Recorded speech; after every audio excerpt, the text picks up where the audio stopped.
प्यारे भैया बहनों, आज हम लोग कक्षा 9 विषय गणित के पाठ 2 बहुपद पॉलिनोमियल्स के बारे में अध्ययन करेंगे। बहुपद क्या है? जैसा कि नाम ही है बहुपद, यानी जिसमें कई पद हों। एक चर वाला n घातों वाला बहुपद px को निम्न रूप में लिखा जा सकता है।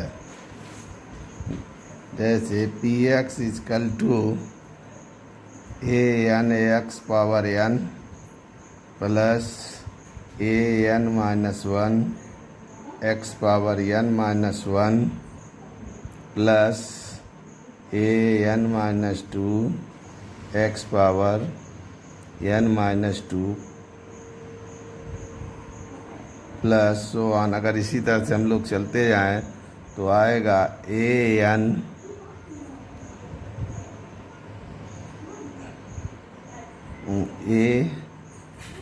ये घटते क्रम में जा रहा है, तो ऐसे ऐसे अगर हम चलते जाएंगे तो एक समय आएगा a2 x पावर 2, फिर आएगा a1 x power 1 plus a0, जहाँ an-1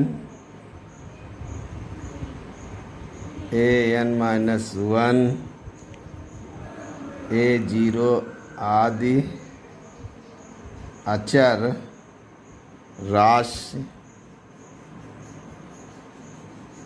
हैं।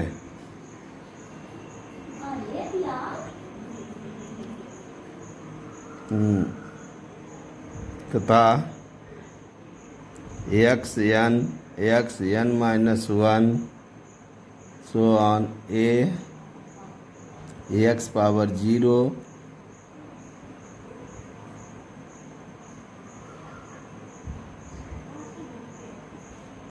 गुणांक हैं।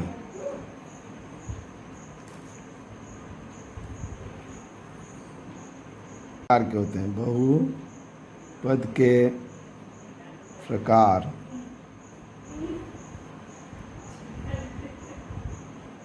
एक पद वाले बहुपद, दो पद वाले बहुपद, दो पद वाले बहुपद,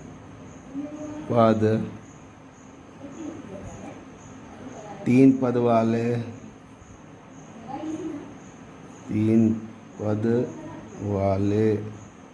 बहुपद। इसको एक पदीय बहुपद कहते हैं। पदीय बहुपद, इसको दो पदीय बहुपद, उसको कहते हैं त्रिपदीय बहुपद। उसी प्रकार घात के आधार पर, घातों के आधार पर भी बहुपदों को विभाजित किया जाता है। जैसे एक घात वाले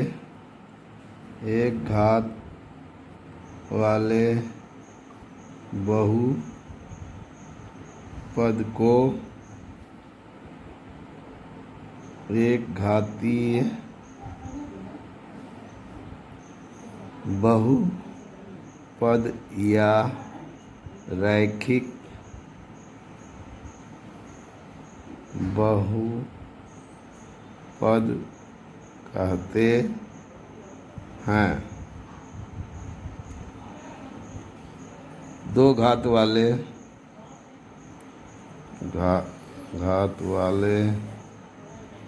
बहुपद को द्विघाती बहुपद कहते।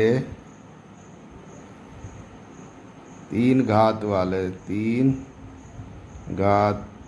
वाले बहुपद को त्रिघाती बहुपद कहते हैं।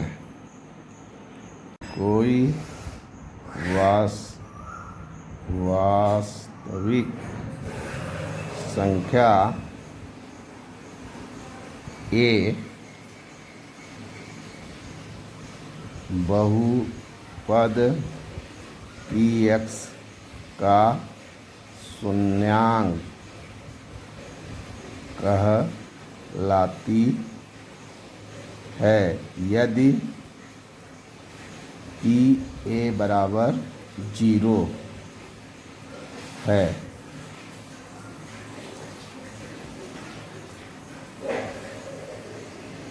एक शून्येतर अचर बहुपद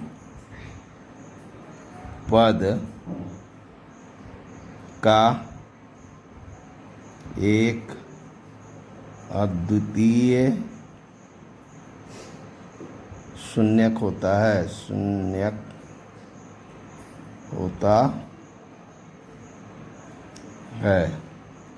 प्रत्येक वास्तविक संख्या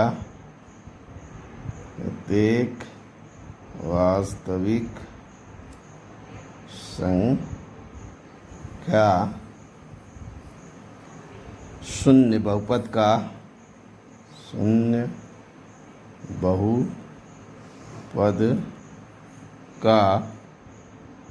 एक शून्यक होता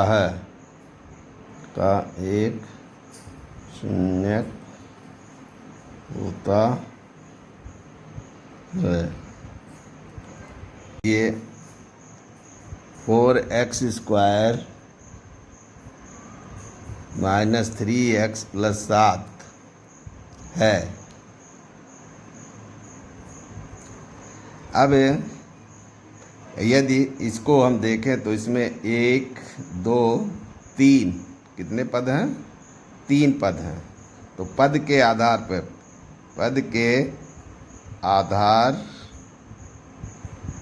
पर यह एक त्रिपदी बहुपद है। घात के आधार पर यह, चूँकि इसमें चर x है और चर की अधिकतम घात कितनी है? 2, इसलिए घात के आधार पर यह द्विघाती बहुपद कहलाएगा।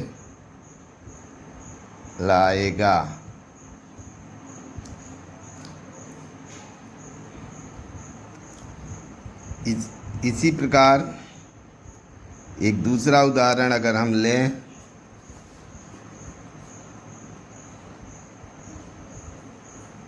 जैसे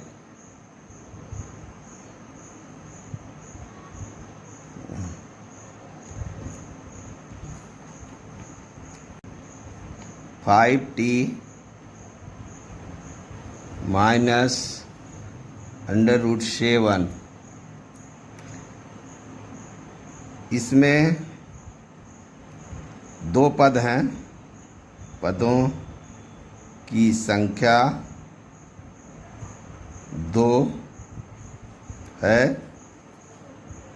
अतः यह द्विपदी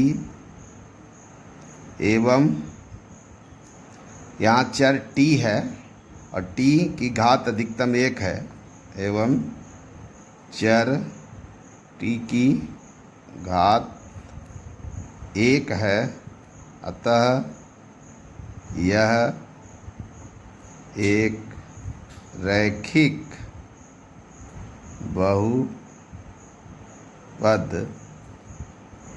कहलाता है। उसी प्रकार मान लीजिए जैसे कोई अचर संख्या 8 है। अब यहाँ पे इसकी घात को कोई पूछेगा तो यह शून्य घात का बहुपद कहलाएगा। इसे 8x⁻0 के रूप में हम लिख सकते हैं और यह शून्य घात का बहुपद कहलाता